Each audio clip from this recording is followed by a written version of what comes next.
Assalamualaikum warahmatullahi wabarakatuh.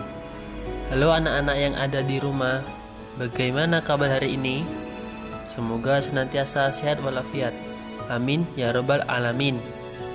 Hari ini kita akan belajar SKI, Sejarah Kebudayaan Islam. Sebelum pelajaran kita mulai, mari kita berdoa dulu.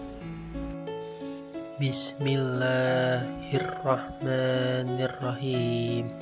Rabbi zidni ilman warzuqni fahman waj'alni minas sholihin.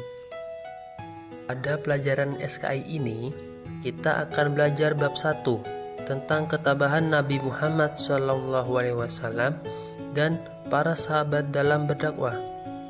Dari materi ini, Bapak Guru akan membagi submateri, yaitu yang pertama tentang masa awal dakwah Nabi Muhammad SAW, yang kedua ketabahan Nabi Muhammad SAW dalam berdakwah, dan yang ketiga ketabahan para sahabat Nabi Muhammad SAW. Di video kali ini, Bapak Guru akan membahas submateri yang pertama, yaitu masa awal dakwah Nabi Muhammad SAW. Nabi Muhammad SAW mulai berdakwah di Mekah setelah turun wahyu kedua, yaitu surah Al-Muddatsir ayat 1-7 berisi perintah untuk berdakwah. Dalam ayat ini, Allah Subhanahu wa taala memerintahkan Nabi Muhammad SAW untuk berdakwah. Di awal dakwahnya hanya terbatas kepada keluarga dan dilakukan secara sembunyi-sembunyi di rumah Arqam bin Abil Arqam. Mereka yang masuk Islam dalam masa dakwah secara sembunyi-sembunyi adalah 1. Khadijah bin Khuwailid, 2. Ali bin Abi Thalib, 3. Abu Bakar As-Siddiq, 4. Utsman bin Affan, 5. Zubair bin Awam, 6. Abdurrahman bin Auf, 7. Sa'ad bin Abi Waqqas, 8. Talhah bin Ubaidillah, 9. Abu Ubaidah bin Jarrah, 10. Arqam bin Abil Arqam, 11. Ummu Aiman, 12. Zaid bin Haritsah. Mereka mendapat pengajaran Islam langsung dari Nabi Muhammad SAW dan merupakan orang-orang yang pertama kali masuk Islam atau disebut as-sabiqunal awalun. Selama 3 tahun lamanya, Nabi Muhammad SAW menjalankan dakwah secara sembunyi-sembunyi.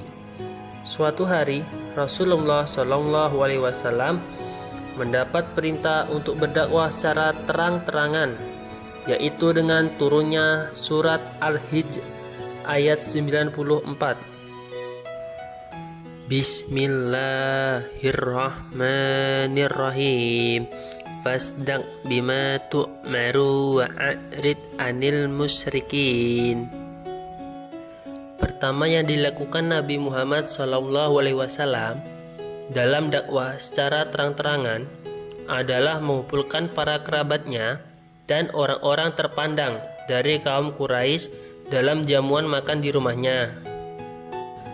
Mereka diajak untuk menyembah Allah Subhanahu wa taala, berbuat baik terhadap sesama, dan tidak boleh saling bermusuhan. Namun, hanya sebagian kecil yang menerima ajakan Nabi Muhammad SAW dan sebagian besar menolaknya, termasuk paman beliau, yaitu Abu Lahab. Secara keras menolaknya, bahkan mengancam akan memusuhi Nabi Muhammad SAW. Kasihan ya Nabi Muhammad apabila meneruskan dakwahnya.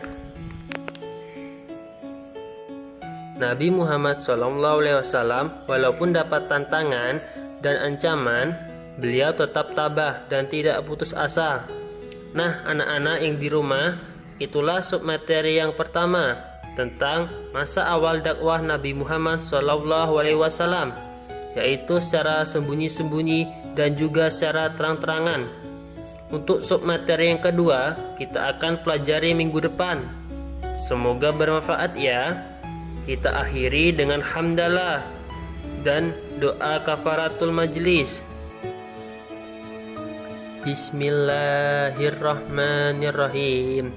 Subhanakallahumma wa bihamdika asyhadu an la ilaha illa anta astaghfiruka wa atubu ilaik. Sampai jumpa. Wassalamualaikum warahmatullahi wabarakatuh.